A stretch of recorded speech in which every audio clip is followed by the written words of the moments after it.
This is the brand new POCO X5 Pro, and when I was using this phone, I found it to be pretty good, but there's one big deal breaker. Actually, there's two deal breakers. One is going to affect you right away, and the other one is going to affect you in the long run. First, let's check out the good side of this phone. Now, my favorite thing about the POCO X5 Pro is that this comes with Snapdragon 778G. And if you follow tech, you must know that Xiaomi launched a Redmi Note 12 Pro Speed Edition in China, and that did not arrive in India, but this is actually it. The POCO X5 Pro is basically the Redmi Note 12 Pro Speed Edition rebranded for India, and that's not a bad thing. That means the POCO X5 Pro brings the Snapdragon 778G chipset, which a lot of people like for the consistency and reliability, and also for the fact that it just makes sense at 22-23K, which is the rumored price for this phone. I say that because it scores higher than, say, the Dimensity 1080, 920 chipsets, and it scores higher than the Snapdragon 695 that powers a lot of phones in the 19-20K price segment. And also because every Snapdragon 778G phone I've used in the past has had very solid performance and very good battery life. The X5 Pro also feels very smooth to use, and gaming is also good in the couple of games that I tried, so I'm honestly not worried about the performance here, and it should be solid. So Snapdragon 778G is one of the big reasons why I like this phone, and I also like the fact that Xiaomi hasn't cut any corners when it comes to other features. For example, this AMOLED panel in the POCO X5 Pro is very similar to the one you get in the Redmi Note 12 Pro series. I mean, it's 10-bit, it's 120Hz, 100% DCI-P3, and it has Dolby Vision support, so it's a high-quality AMOLED panel, and I did notice that when I was using the phone. This display is smooth and touch response is good, it's fairly bright for outdoor usage, movies and shows look great on this vibrant screen, yeah, this looks good, right?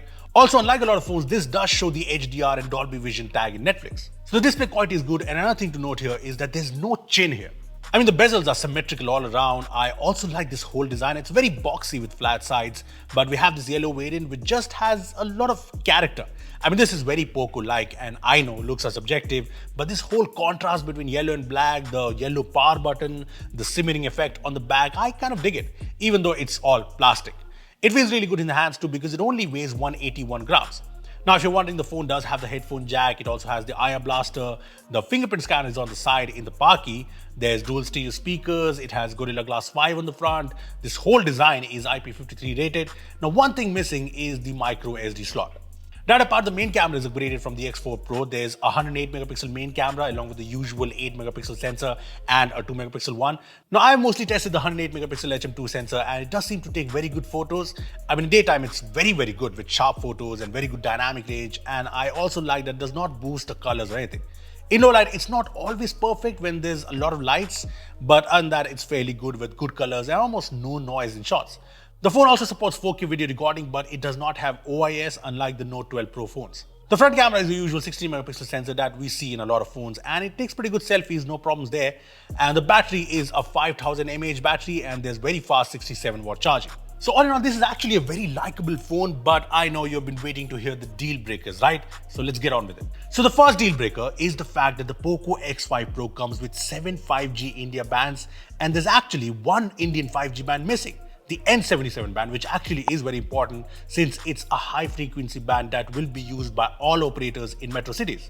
Now, this is actually strange because all the new phones that are launched in India right now have all the Indian 5G bands. The second deal breaker is that this is the first phone with MIUI 14 in India. And when I saw the MIUI 14 logo first up, I was excited because I thought new features, new improvements, but that wasn't to be. See, it is the new MIUI 14, but there's actually nothing new. Yes, you get the MIUI 14 wallpapers, the new icons and settings, but that's all. Everything else is same old, same old. Same bloatware apps, same glance lock screen, yeah.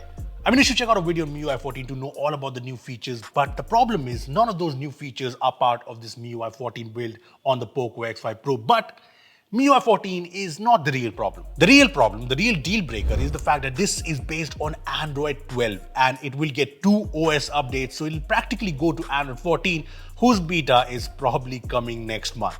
Yeah, that's not very good.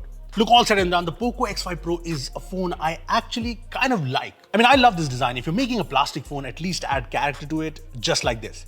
I think specs are also apt for the price it's rumored to be launching at, which is around 23,000 rupees. The problem, however, are the deal breakers. Android 12, only 2 OS updates, and a missing 5G band in 2023 is not cool. Both of these deal breakers are something that will affect the users in the long run, so that's something POCO should really address. If you agree with me on this, make sure to hit like and subscribe to our channel so that we hit the 3 million mark faster. Thanks for watching. I'll see you in the next one.